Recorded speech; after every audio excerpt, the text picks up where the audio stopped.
Et salut à tous, on se retrouve pour la présentation du MK23 Tokyo Marui. Alors, nous allons avoir un emballage en carton qui sera autour d'une mallette. Ici, on peut voir qu'il est hop-up, qu'il est NBB, non blowback. Voilà. Là, on va voir ce que comporte la mallette, les accessoires, où se passe-t-il.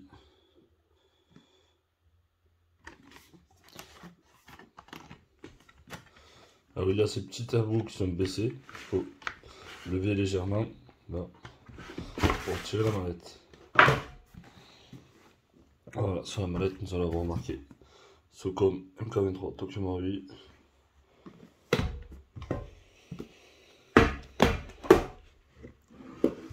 Et voilà, nous allons ouvrir.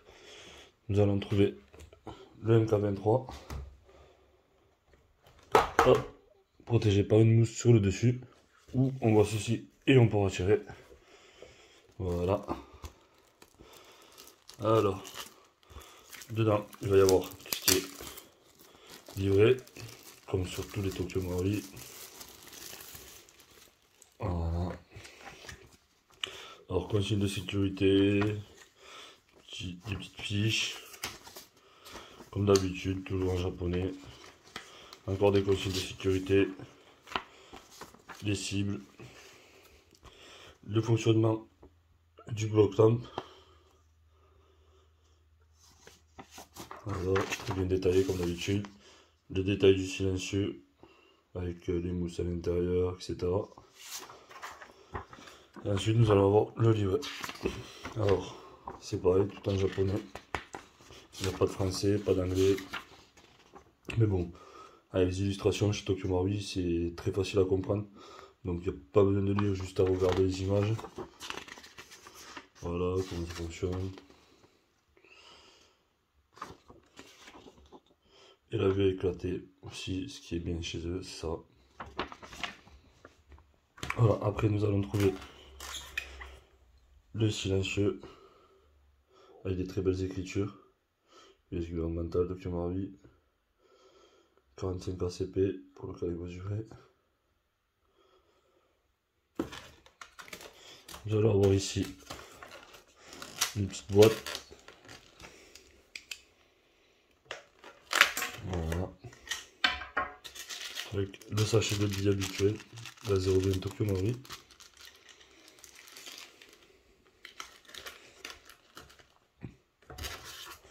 Le chargeur métal. C'est le graphique HK. Alors ils donnent pas la licence, toujours pareil chez Tokyo Marui, ils font tous en licence, mais c'est pas grave. Chez eux on leur dirait HK 45. Sinon que marquage, remplissage de gaz se fera par là. Voilà, après ici nous avons les marquages Tokyo Marui, calibre 45. Voilà, 45 Tokyo Marui, Made in Japan. Enfin, nous allons avoir la tige de débourrage et de nettoyage. Bon, ceci que je vais retirer de suite. Voilà, faut dire que c'est hop-up. Ici nous avons le bloc lamp. Voilà, module laser. Pareil de l'autre côté. Voilà, bon, on va pousser tout ça et on se retrouve pour la présentation du pistolet et de ses accessoires. Alors du coup, nous allons passer sur le PA maintenant, avant de faire autre chose. Alors ici, chez Tokyo Marui, vous avez le bouchon de sécurité. J'ai oublié de montrer tout à l'heure. Voilà. Alors, je connais pas la grosseur du filetage. Je sais que c'est un filetage qui est autre que du 14. C'est de l'horaire en plus, c'est pas de l'anti-horaire. Voilà.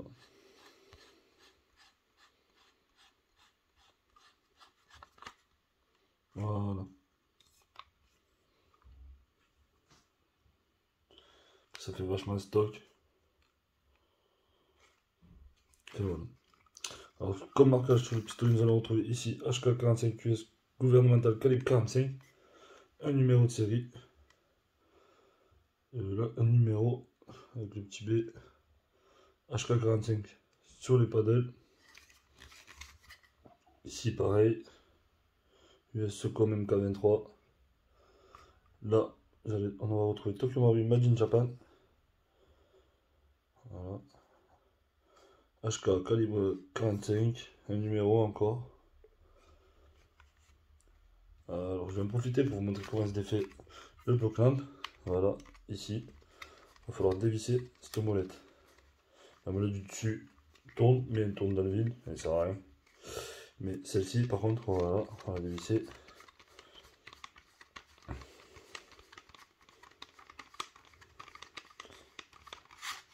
Et en la dévissant, en fait, ici vous avez la vis.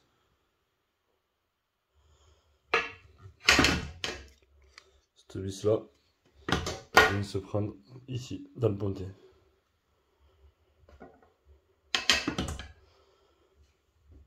Voilà. Du coup, ici vous allez retrouver le numéro de série. Voilà, 2304, etc. Qui est le même que là. Et le même que sur la culasse. Ensuite, ceci est un MBD, bon, voilà, toujours pareil. Voilà, MBD. Simple action.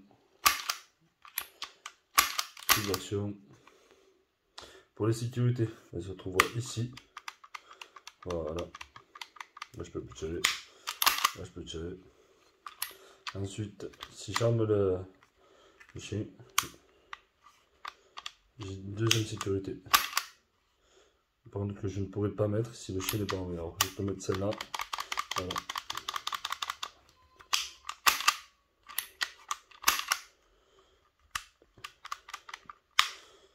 Alors, ceci n'est pas ambidextre. Sauf pour la sécurité quand le chien est armé. Celle-ci sera ambidextre. Voilà. Mais la sécurité de base n'est pas ambidextre. Ensuite, on va passer au bloc lampe vite fait. Alors, franchement, niveau éclairage, je pense que j'essaierai peut-être de vous montrer. Mais bon, c'est pas top. Alors, les piles se mettent ici. Voilà, c'est 3 petites piles comme vous avez dans les télécommandes. Ici, vous voyez, il y a on-off. On va tourner, on va mettre sur on. Voilà, on a un petit clac. Là, ça met en fonctionnement. Voilà, après, ici, vous aurez cette languette. Voilà, qu'on peut appuyer dessus. Quand vous appuyez dessus, là, elle revient. C'est pour mettre des coups de flash et ne pas le laisser allumer en constant. Si vous le laissez allumer en constant, hop, on passe de l'autre côté. Voilà. Après, je vais pas vous mentir. Pour voir aussi dans le noir, la lumière, ça peut aller. Elle éclaire quand même assez. Bon, après, voilà, ça reste du jouet. C'est pas non plus une grosse lumière avec je sais pas combien de lumens. Mais le laser, il sert à rien. Ça fait un peu rouge, c'est pour faire joli. Du coup, nous allons le remettre. Voilà, on fait visser. Et on vient visser.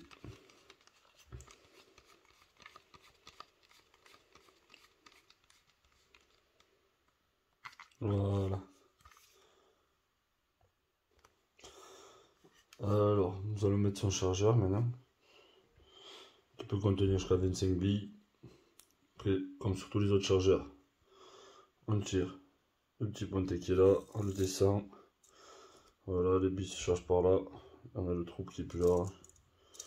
Alors, certains vont se poser la question, pourquoi dans cette mallette il n'y a pas de follower de tir vide? Vu que c'est pas blowback, il n'y en a pas d'intérêt, donc c'est pour ça que ça ne met pas. Voilà, chargeur vide. Alors je vais essayer de vous faire écouter le bruit avec silencieux et sans silencieux.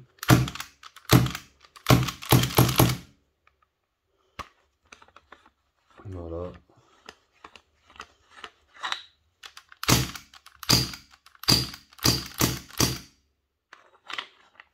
Après, fin.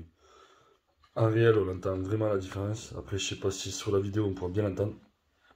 Mais le silencieux est vraiment efficace. C'est pour ça que beaucoup de personnes qui jouent sniper aiment cette réplique.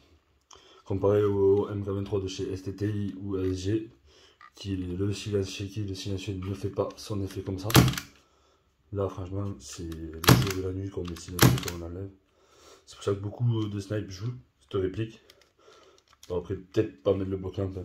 Moi, Je l'ai mis parce que j'aime bien, ça fait joli. Après, on verra. Ça fait quand même son poids après avec le bloc lampe. C'est encombrant. Mais bon, franchement, pour jouer snipe, si vous voulez être discret, c'est le must du must, je pense. Après, si je dis pas de bêtises, les chargeurs STT et ASG sont compatibles. Donc vous pouvez avoir des chargeurs peut-être moins chers. Bon, du coup, pas avec les Valmar 8 ou quoi que ce soit. Donc ça, c'est à vous de voir. Du coup, voilà.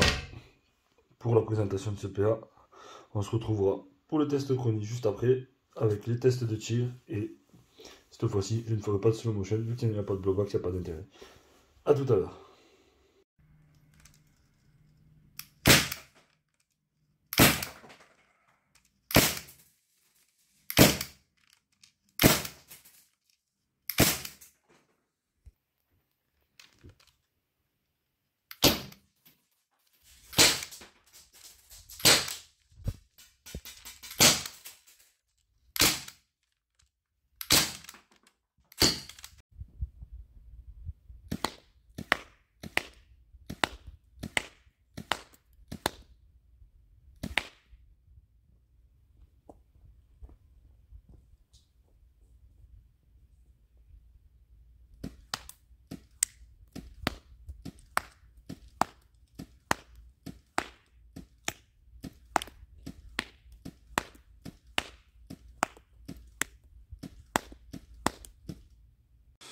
Alors, j'ai oublié de vous montrer pour démonter la réplique, pour pouvoir accéder au hop-up.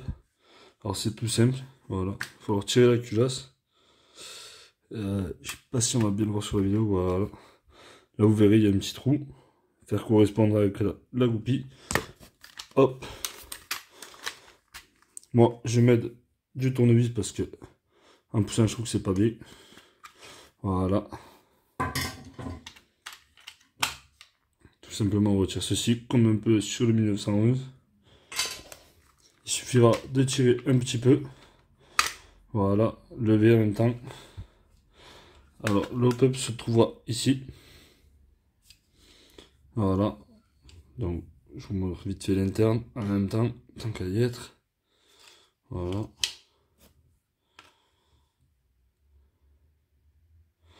Pour le remettre, il va falloir faire correspondre les rainures qui sont là avec celle-ci. Alors, voilà. Hop. Et là, on vient l'appuyer un petit peu. Et tac, ça se remet tout seul. Ensuite, on reprend la goupille. On la repositionne. On refait correspondre. On appuie. Et voilà.